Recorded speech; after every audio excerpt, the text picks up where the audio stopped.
Gopi Manchurian gravy செய்யலாம் வாங்க பார்க்கலாம். அதுக்கு ஒரு பவுலில் முதல்ல நான் கொஞ்சம் மைதா மாவு எடுத்துக்கிட்டேன். அதுக்கப்புறமா கொஞ்சம் கார்ன்ஃப்ளவர் மாவு எடுத்துக்கிட்டேன். அதுக்கப்புறம் இஞ்சி பூண்டு பேஸ்ட் கொஞ்சம் எடுத்துக்கிட்டேன். கொஞ்சம் மஞ்சத்தூள் சேர்த்துக்கிட்டேன். கொஞ்சம் மிளகாத்தூள் சேர்த்துக்கிட்டேன். கோபி மஞ்சூரியன் மசாலா கொஞ்சம் ரெடிமேடில் வாங்கிக்கிட்டேன். அதுக்கப்புறமா லாஸ்ட்டாக கொஞ்சம் தயிர் சேர்த்துக்கிட்டேன். எல்லாத்தையும் ஒன்றா இப்போ மிக்ஸ் பண்ணிக்கலாம். நல்லா மிக்ஸ் பண்ணிக்கோங்க. மிக்ஸ் பண்ணதுக்கு அப்புறமா இது நான் ஏற்கனவே காலிஃப்ளவரை கொஞ்சமாக சுடு தண்ணியில் உப்பு போட்டு லைட்டாக வேக வச்சு எடுத்துக்கிட்டேன். இதை இதோட சேர்த்துக்காங்க. இதை நல்லா ஒரு அரை மணி நேரத்துக்கு ஊற வச்சிருங்க. ஊற வச்சதுக்கு அப்புறமா நம்ம அடுத்தது என்ன பண்ணலாம்னு பார்க்கலாம்.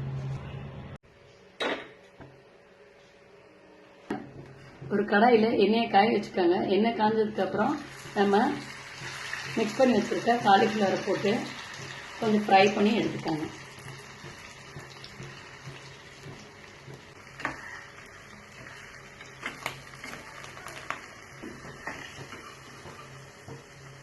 ஃப்ரை பண்ண காலிஃப்ளவர் எடுத்து தனியாக வச்சுக்கோங்க.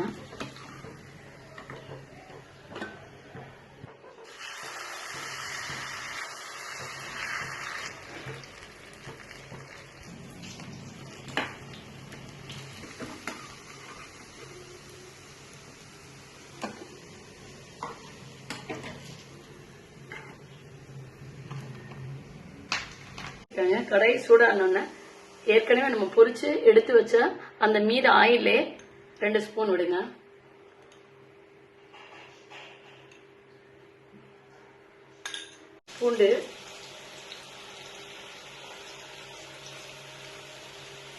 பூண்டை சேர்த்து வதக்குங்க.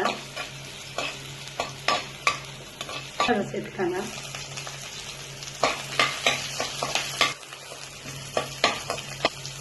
பொடியை நறுக்கி வச்ச வெங்காயத்தையும் சேர்த்துக்காங்க.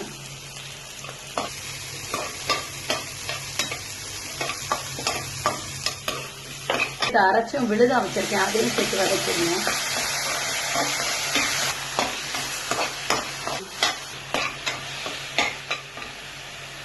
தக்காளி கொஞ்சம் நான் அரைச்சி வச்சிருக்கேன். இங்க வேணும்னா சின்ன சின்னதா பொடியா நறுக்கி கூட கட் பண்ணி சேர்த்துக்கலாம். ரெண்டையும் அரைச்சு சேர்த்துருக்கேன்.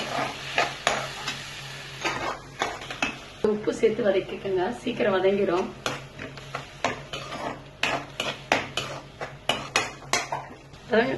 வதங்கினதுக்கு அப்புறமா இந்த மஞ்சத்தூள், கொஞ்சம் தனியாத்தூள்,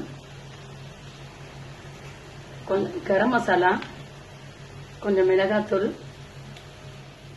மசாலா கோபி மஞ்சூரியன் மசாலா கொஞ்சம் சேர்த்துக்கிறேன். இதுல எந்த கிரேவி பண்ணாலும் கொஞ்சம் கிச்சன் கிங் கொஞ்சம் பவுடர் நான் சேர்த்துக்கிறேன், அதையும் சேர்த்துக்கங்க. மசாலாலாம் சேர்த்து வதங்கினதுக்கு அப்புறம் கொஞ்சம் தண்ணி சேர்த்துக்கங்க.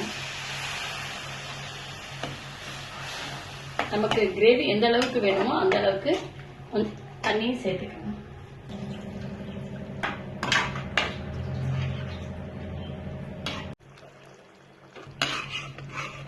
தண்ணி ஊற்றி கொதிச்சதுக்கு அப்புறமா கட் பண்ணி வச்சிருக்க கேப்சிகமையும் சேர்த்துக்கலாம்.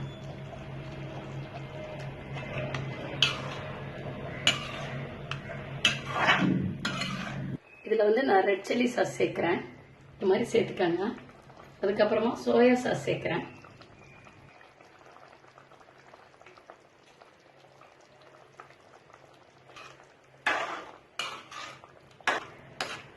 நமக்கு தேவையான கிரேவி ரெடி ஆயிடுச்சு. இதை ஒரு பவுல்ல டிரான்ஸ்ஃபர் பண்ணிடுங்க.